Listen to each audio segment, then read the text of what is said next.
చిన్నారి చిట్టి పాప కథ. ఒక ఊరిలో చిట్టి అనే చిన్నారి పాప ఉండేది. ఆ పాపకి ప్రకృతిని, పక్షులను, జంతువులను చూడడం చాలా ఇష్టం. ప్రతిరోజు ఉదయం తల్లి తోడుగా పొలానికి వెళ్లి పచ్చని చెట్లు, పిట్టల గానాలు చూస్తూ ఆనందించేది. ఒకరోజు చిట్టి పొలానికి వెళ్తున్నప్పుడు బడిగుడ్డ అనే చిన్న పిట్ట నేలపై గాయపడి ఉండటం చూసింది. చిట్టి తల్లిని అడిగింది, "తల్లి, ఈ పిట్ట కుదురుగా లేదు. దీన్ని మనం ఇంటికి తీసుకెళ్లి సాయం చేద్దాం." చిట్టి పిట్టకి పేరు పెట్టింది పిచుకు.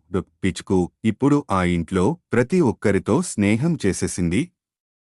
కాని చిట్టి పిచుకు సంతోషంగా తన స్నేహితులతో కలిసి ఆకాశంలో విహరిస్తూ ఉండాలని కోరింది.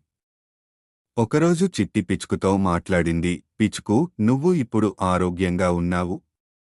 నీ స్నేహితులను కలిసేందుకు ఆకాశానికి వెళ్లి ఉడారుగా గాలిలో ఆడుకుంటే బాగుంటుంది కదా." పిచుకు చిట్టి మాటలు విని గాలిలోకి ఎగిరి మధురమైన గానంతో చిట్టికి ధన్యవాదాలు చెప్పి వెళ్ళిపోయింది. కాని ప్రతిరోజూ ఆ పిట్ట తన స్నేహం గుర్తుచేస్తూ చిట్టి ఇంటి దగ్గరికి వచ్చేది. చిట్టి సంతోషంగా చూసింది. సహాయం చేసిన దాని ఫలితం ఎంత మధురంగా ఉంటుందో తెలుసుకుంది. నేరము ఆ సాయం చేసినప్పుడు మన హృదయం ఎంతో సంతోషంగా ఉంటుంది. సహాయం చేయడం మన కర్తవ్యం. Good night.